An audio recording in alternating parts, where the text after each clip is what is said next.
going to people with knowledge. It can be on a different levels. I mean, it can be just a friend that you know that knows about Islam, the basics of Islam. I mean, there are so many beautiful channels nowadays, such as your channel, you know, where you are really trying to make Islam more understandable for the people that don't understand it yet. And I mean, online, we have so many options. Yes, we have our phone nowadays. You can just type things in and knowledge is accessible to your phone.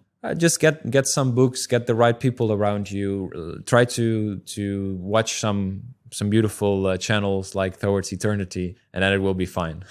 You told that you're a science guy. Yeah, you like science. You as a scientific guy. So many people think that science is contradictory to religion, especially Islam. What would you like to say to those people? Research Islam, and you will find that it's not true. I mean, I always was really a fan of science, but after Islam, it made me even more interested in science. It's not that it got less or whatever. It's like even more, because now with everything that I see around me, it's like, subhanallah, the creation of Allah is so complex. All of these different kind of research they do in science. This is the beautiful thing from science as well. Of course, science can know that if you put one particle and another particle together, something happens. So they know, oh, if we do this and this, it makes this. But then still, what is the cause of that thing that happens? What is the cause of everything that happens in nature? You can research everything that happens right over here. If we plant a seed, a beautiful tree grows with beautiful fruits and all of that. We know scientifically that this happens when you put a cause and there's an effect.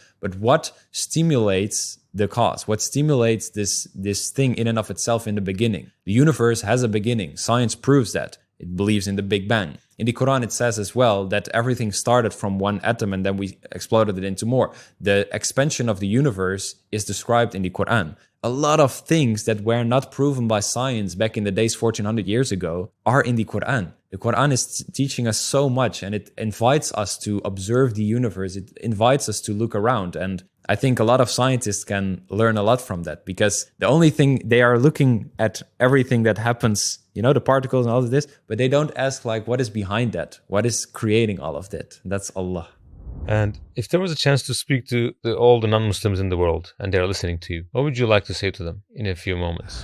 If I would just give them one reminder, it starts with remember that you will die. Most people just wake up and do whatever they need to do, work, kids, stress, wife, all of these things going on, money, struggles, everything. And people try to fix that, eventually realizing that they will die, and they spend all of their years blindly following their responsibilities that they had at that moment. I invite everyone to take one step back and observe your life and observe everything that happens from a little bit more outside perspective, you know? Ask questions about life. Ask critical questions about life, because you will die. And what happens? Life is a test for everyone. Every creature has its own purpose. You know, a cow produces milk, a bee produces honey, and every single animal that you see is really giving something and having a purpose, is following their purpose. Every animal doesn't even have a brain to clearly think. They just operate based on their natural behavior. They are just having the fitra. Every animal has their own purpose. But we as humans have a free will. We are the only ones in this universe from what we know right now. We have a free will. We can choose between good and bad. We're going to die. Life is a test. We need to choose between good and bad.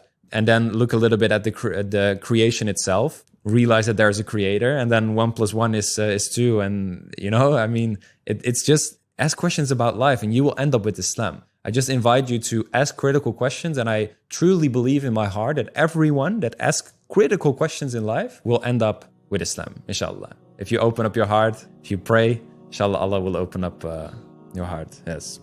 Brother Tom Defile, Jazakallah khairan for your beautiful answers and insights that you shared with us. We're really inspired by your story, and may Allah preserve you. May Allah keep you on this path, on the right path. May Allah subhanahu wa ta'ala bless you and the whole team around this, because it's beautiful what you guys are doing. Please keep doing what you're doing.